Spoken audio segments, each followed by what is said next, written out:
ବର୍ତ୍ତମାନ ଦେଖିବା ଆସନ୍ତାକାଲି ପାଇଁ ପ୍ରଥମରୁ ପଞ୍ଚମ ଯାଏ ଲେସନ୍ ପ୍ଲାନ୍, ଯେଉଁଥିରେ କି ୟେଲୋ କୋଡ଼୍କୁ ବ୍ୟବହାର କରି ପ୍ରସ୍ତୁତ କରାଯାଇଛି।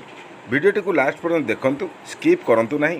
ଯେଉଁମାନେ ଫାର୍ଷ୍ଟ ଟାଇମ୍ ସାଇଟ୍ଟିକୁ ଭିଜିଟ୍ କରିଛନ୍ତି ସେମାନେ ସବସ୍କ୍ରାଇବ୍ କରି ବେଲ୍ ଆଇକନ୍ରେ ଅଲ୍ କ୍ଲିକ୍ କରନ୍ତୁ, ଯାହାଫଳରେ ଯେଉଁ ଭିଡ଼ିଓ ମୋ ତରଫରୁ ଅପଲୋଡ଼ ହେବ ତା'ର ନୋଟିଫିକେସନ୍ ସଙ୍ଗେ ସଙ୍ଗେ ଆପଣଙ୍କ ପାଖରେ ପହଞ୍ଚିପାରିବ। ୱିକ୍ 4 ଡେ 3 କ୍ଲାସ୍ 1 ଶ୍ରେଣୀ ପ୍ରଥମ, ପିରିୟଡ଼ ପ୍ରଥମ, ସମୟ 45 ମିନିଟ୍। ୟେଲୋ କୋଡ଼୍ ବ୍ୟବହାର ହେବ DG2। ପ୍ରସଙ୍ଗ ପରସ୍ପରକୁ ଜାଣିବା। ମୁଖ୍ୟ ଧାରଣା ହିସାବରେ ରହିବ ଗାଁ ବିଷୟରେ କହିବେ। ପ୍ରତ୍ୟାଶିତ ଫଳାଫଳ ଗାଁ ବିଷୟରେ ଜାଣିବେ। ଶିକ୍ଷଣ କାର୍ଯ୍ୟ ହିସାବରେ ଶିକ୍ଷଣ କାର୍ଯ୍ୟ 1 ନିଜ ନାମ କହିବା ସହିତ ଗାଁରେ କ'ଣ ସବୁ ଅଛି ଜଣ ଜଣ କରି ଠିଆ ହୋଇ କହିବେ। ପିରିୟଡ଼ ଦ୍ୱିତୀୟ, ସମୟ 45 minute. Yellow code DG1 HW 3.18। ପ୍ରସଙ୍ଗ ଗାଁଟି ମୋର ଅତି ସୁନ୍ଦର, କାର୍ଯ୍ୟଫର୍ଦ୍ଦ 23। ମୁଖ୍ୟ ଧାରଣାରେ ରହିବ ସଠିକତା ନିୟନ୍ତ୍ରଣ ସହିତ ସୂକ୍ଷ୍ମ ମାଂସପେଶୀ କୌଶଳ ପ୍ରଦର୍ଶନ। ପ୍ରତ୍ୟାଶିତ ଫଳାଫଳ ସୂକ୍ଷ୍ମ ମାଂସପେଶୀର ବିକାଶ ହୋଇପାରିବ। ଶିକ୍ଷଣ କାର୍ଯ୍ୟ 1 ଦଳଗତ କାର୍ଯ୍ୟ। ଗାଁ ଚିତ୍ରରେ ରଙ୍ଗୀନ କାଗଜ ବ୍ୟବହାର କରି ସଜାଇବା ପାଇଁ କହିବି। ସେଠି TLM ହିସାବରେ ବ୍ୟବହାର ହେବ ଅଠା, କଇଞ୍ଚି, ରଙ୍ଗ କାଗଜ। ପିରିୟଡ଼ ତୃତୀୟ, ସମୟ 45 ମିନିଟ୍। DG3 IL 3.7। ପ୍ରସଙ୍ଗ ରହିବ ମୋ ଗାଁରେ ସକାଳ। ମୁଖ୍ୟ ଧାରଣା ନିଜ ପସନ୍ଦର ଗୀତ କିମ୍ବା କବିତା ସ୍ୱରରେ ବୋଲିବେ। ପ୍ରତ୍ୟାଶିତ ଫଳାଫଳ ପସନ୍ଦର ଗୀତ ବୋଲିବେ। ସକାଳରେ ଯେଉଁ ସବୁ କାମ କରାଯାଏ ତାହାକୁ କହିବେ। ଶିକ୍ଷଣ କାର୍ଯ୍ୟ ୟୁ ଆକୃତିରେ ଠିଆ କରେଇ ମୋ ଗାଁରେ ସକାଳ କବିତାକୁ ଅଭିନୟ ସହ ଆବୃତ୍ତି କରାଇବି। ସକାଳେ ଗାଁରେ ଲୋକମାନେ ଯାହା ଯାହା କରନ୍ତି ତାହାକୁ ଆଲୋଚନା କରିବି। ଆବଶ୍ୟକ TLM ପାଠ୍ୟପୁସ୍ତକ, କବିତା ଚାର୍ଟ। ପିରିୟଡ଼ ଚତୁର୍ଥ, ସମୟ 45 ମିନିଟ୍।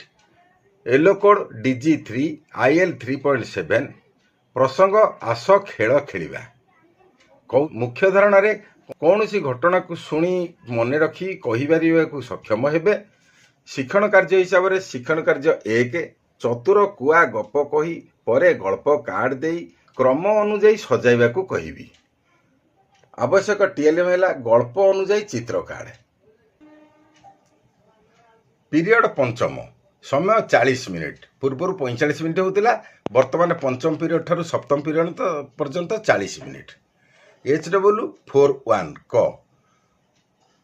ପ୍ରସଙ୍ଗ ଫୁଲ ତୋଡ଼ା। ମୁଖ୍ୟ ଧାରଣା ବିଭିନ୍ନ ରଙ୍ଗ ସହ ପରିଚିତ ହେବେ। ପ୍ରତ୍ୟାଶିତ ଫଳାଫଳ କେଉଁ ରଙ୍ଗ କେଉଁଠି ବ୍ୟବହାର ହୁଏ ଜାଣିବେ। ଶିକ୍ଷଣ କାର୍ଯ୍ୟ 1 ବିଭିନ୍ନ ରଙ୍ଗୀନ କାଗଜ ସାହାଯ୍ୟରେ ଫୁଲ ତିଆରି କରିବା ଶିଖାଇବି। ବିଭିନ୍ନ ରଙ୍ଗର ବ୍ୟବହାର ଜଣାଇବି, ଯାହା କଲେ ବି ସେମାନେ ଯେମିତି ତାହାକୁ କରିପାରୁଥିବେ। ଆବଶ୍ୟକ TLM କଇଞ୍ଚି, ରଙ୍ଗୀନ କାଗଜ, ସାଧା କାଗଜ, ଅଠା, ଡ୍ରଇଂ ସିଟ୍। ପିରିୟଡ଼ ଷଷ୍ଠ, ସମୟ 40 ମିନିଟ୍। ପୁନରାଲୋଚନା। ଦିନ ତମାମ ଶିକ୍ଷଣ ଗୁଡ଼ିକର ଆଲୋଚନା। ପୂର୍ବ ପ୍ରତ୍ୟାଶିତ ଫଳାଫଳ ହେଲା ପୂର୍ବ ପିରିୟଡ଼ମାନଙ୍କରେ ପଢ଼ାଯାଇଥିବା ପାଠଗୁଡ଼ିକ କ୍ରମାନ୍ୱୟରେ ଆଲୋଚନା। ଶିକ୍ଷଣ କାର୍ଯ୍ୟ ଗାଁ କଥା ଆଲୋଚନା। ସକାଳର କାର୍ଯ୍ୟଫର୍ଦ୍ଦ ଆଲୋଚନା। ତିଆରି କରିଥିବା ଚିତ୍ରକୁ ସଜାଇବେ। ସପ୍ତମ ପିରିୟଡ଼ 40 ମିନିଟ୍। ଶବ୍ଦ ଖେଳ। ବିଭିନ୍ନ ଶବ୍ଦ ଜାଣିବେ। ବିଭିନ୍ନ ଅକ୍ଷରକୁ ବ୍ୟବହାର କରି ଶବ୍ଦ ଗଠନ ଶିଖିବେ।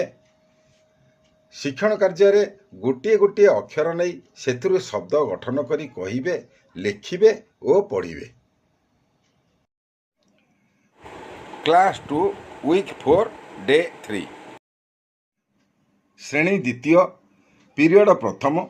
ପ୍ରସଙ୍ଗ ହେଲା ଭାଷା ମୌଖିକ ଉପରେ ବିକାଶ। ମୌଖିକ ଭାଷାର ବିକାଶ। Yellow code ECL 5.1।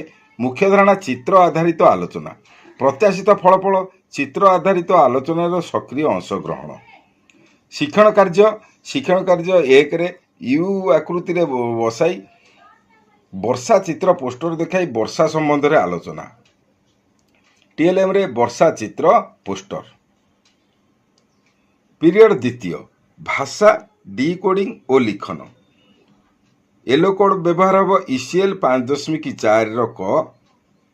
ମୁଖ୍ୟ ଧାରଣା ଉଡ଼ୁଥିବା ଜିନିଷର ନାମ କହିବେ ଓ ଲେଖିବେ। ପ୍ରତ୍ୟାଶିତ ଫଳାଫଳ ଉଡ଼ୁଥିବା ଜିନିଷ ସହିତ ପରିଚିତ ହେବେ। ଶିକ୍ଷଣ କାର୍ଯ୍ୟରେ ଶିକ୍ଷଣ କାର୍ଯ୍ୟ 1 ସପ୍ତାହ 4 ଦିବସ 3ର କାର୍ଯ୍ୟଫର୍ଦ୍ଦ କରାଇବି। ଟିଏଲ୍ଏମ୍ ଗୁଡ଼ିକ ହେଲା ଗୁଡ଼ି, ପାରା, ଚଢ଼େଇ, ପ୍ରଜାପତି, ଉଡ଼ାଜାହାଜର ଚିତ୍ର। ପିରିୟଡ଼ ତୃତୀୟ ହଇ ଓ ସମୁଦି ପ୍ରସଙ୍ଗରେ ରହିବ ହଇ ଓ ସମୁଦି। ୟେଲୋ କୋଡ୍ ECL 5.5 ଗ। ମୁଖ୍ୟ ଧାରଣା ଓ ଫଳାକୁ ଜାଣିବେ। ପ୍ରତ୍ୟାଶିତ ଫଳାଫଳ ଓ ଫଳା ଲାଗିଥିବା ଶବ୍ଦକୁ ପଢ଼ିବେ ଓ ଜାଣିବେ, ଲେଖିବେ। ଶିକ୍ଷଣ କାର୍ଯ୍ୟ 1 ଅଭ୍ୟାସ କାର୍ଯ୍ୟର 6 ନମ୍ବର ଠାରୁ 8 ନମ୍ବର ପର୍ଯ୍ୟନ୍ତ କରାଇବି। ଟିଏଲ୍ଏମ୍ ହିସାବରେ ଶବ୍ଦ କାର୍ଡ଼। ଚତୁର୍ଥ ଓ ପଞ୍ଚମ ପିରିୟଡ଼ ଗଣିତ ଗଡ଼ାଇବା ଓ ଘୋଷାଡ଼ିବା। ILM 5.25 ମୁଖ୍ୟ ଧାରଣା ଦ୍ୱିମାତ୍ରିକ ଆକୃତି ଜିନିଷଗୁଡ଼ିକୁ ଜାଣିବେ, ଚିହ୍ନଟ କରିବେ। ପ୍ରତ୍ୟାଶିତ ଫଳାଫଳ ଗଡ଼ୁଥିବା ଜିନିଷ ଓ ଘୁଷୁଡ଼ୁଥିବା ଜିନିଷର ନାମ ସବୁ କହିବାକୁ ସକ୍ଷମ ହେବେ। ଶିକ୍ଷଣ କାର୍ଯ୍ୟ 1 ଚିତ୍ର ଦେଖି କହିବେ କେଉଁ ଜିନିଷ ଗଡ଼ିପାରେ, ତାହାକୁ ଚିହ୍ନଟ କରି ଖାତାରେ ଲେଖିବେ। ଶିକ୍ଷଣ କାର୍ଯ୍ୟ 2 ଚିହ୍ନ ଯୋଡ଼ି ଚିତ୍ର କରିବେ। ଗଡ଼ିପାରୁଥିବା ଓ ଘୋଷାଡ଼ି ହୋଇପାରୁଥିବା ଜିନିଷର ନାମ ଲେଖିବେ। ଶିକ୍ଷଣ କାର୍ଯ୍ୟ 3 ସପ୍ତାହ 4 ଦିବସ 3ର କାର୍ଯ୍ୟଫର୍ଦ୍ଦ କରାଇବି। ଆବଶ୍ୟକ ଟିଏଲ୍ଏମ୍ ହେଲା ଗୁଲି, ଲୁଡୁ ଗୋଟି, ବୋତଲ, ଡଷ୍ଟର, ଖାତା, ବହି, କାର୍ଯ୍ୟପୁସ୍ତିକା, ପାଠ୍ୟପୁସ୍ତିକା, ବୋତଲ ଠିପି। ଷଷ୍ଠ ଓ ସପ୍ତମ ପିରିୟଡ଼ ପରିବେଶ ପାଠ 4 ହଇ ଓ ସମୁଦି। ଖରାପ ଖାଦ୍ୟର କ୍ଷତିକାରକ ଗୁଣ କହିବେ। ପ୍ରତ୍ୟାଶିତ ଫଳାଫଳ ହେଲା ଖରାପ ଖାଦ୍ୟ ଦ୍ୱାରା କ୍ଷତି ସମ୍ପର୍କରେ ଜାଣିବେ। ଶିକ୍ଷଣ କାର୍ଯ୍ୟ 1 କେଉଁ ଖାଦ୍ୟଗୁଡ଼ିକ ଖାଇବା ଉଚିତ ନୁହେଁ, ତାହାକୁ ଛକି ଚିହ୍ନ ଦିଅ। ଶିକ୍ଷଣ କାର୍ଯ୍ୟ 2 ଅଭ୍ୟାସ କାର୍ଯ୍ୟର 9 ନମ୍ବର କରାଇବି। ଶେଷ 10 ମିନିଟ୍ ପିଲାଙ୍କ ମନୋରଞ୍ଜନ ପାଇଁ ବିଭିନ୍ନ ଗପ, ଗୀତ, ନାଚ କରାଇବି। ଏହିପରି ପ୍ରତ୍ୟେକ କ୍ଲାସ୍ର ପ୍ରତ୍ୟେକ ଦିନର ଲେସନ୍ ପ୍ଲାନ୍ ପାଇବା ପାଇଁ ଚ୍ୟାନେଲ୍ ସହିତ ଯୋଡ଼ି ହୋଇ ରୁହନ୍ତୁ। ଯେଉଁମାନେ ଚ୍ୟାନେଲଟିକୁ ଫାଷ୍ଟ ଟାଇମ୍ ଭିଜିଟ୍ କରିଛନ୍ତି ସେମାନେ ସବସ୍କ୍ରାଇବ୍ କରି ବେଲ୍ ଆଇକନ୍ରେ ଅଲ୍ କ୍ଲିକ୍ କରନ୍ତୁ, ଯାହାଫଳରେ ଯେଉଁ ନୂଆ ଅପଲୋଡ଼ ହେବ ତା'ର ନୋଟିଫିକେସନ୍ ଫାଷ୍ଟ ଆପଣଙ୍କ ପାଖରେ ପହଞ୍ଚି ପାରିବ। ଏହାଦ୍ୱାରା ପ୍ରତିଦିନ ଆପଣଙ୍କ ପାଇଁ ଯେଉଁ ସମସ୍ୟା ସୃଷ୍ଟି ହେଉଛି, ପ୍ରତିଦିନ କ୍ଲାସ୍ ଆରମ୍ଭ ପୂର୍ବରୁ ଲେସନ୍ ପ୍ଲାନ୍ ଲେଖିବା ଏକ ନିହାତି ଜରୁରୀ କାମ। ଲେସନ୍ ପ୍ଲାନ୍ ଲେଖିକି ସେହି ପ୍ଲାନ୍କୁ ଧରିକି କ୍ଲାସ୍କୁ ଯିବାକୁ ପଡ଼ିଥାଏ। ତେଣୁ ଆପଣମାନେ କ୍ଲାସ୍କୁ ଯିବା ପୂର୍ବରୁ ଏହି ଚ୍ୟାନେଲ୍ ମାଧ୍ୟମରେ ଆପଣ ସବୁଦିନର ଲେସନ୍ ପ୍ଲାନ୍ ପାଇପାରିବେ ଏବଂ ତାହାକୁ ଅତି ଅକ୍ଳେଶରେ ଖାତାରେ ଟିପି ଆପଣଙ୍କର ସମସ୍ୟାକୁ ସମାଧାନ କରିପାରିବେ।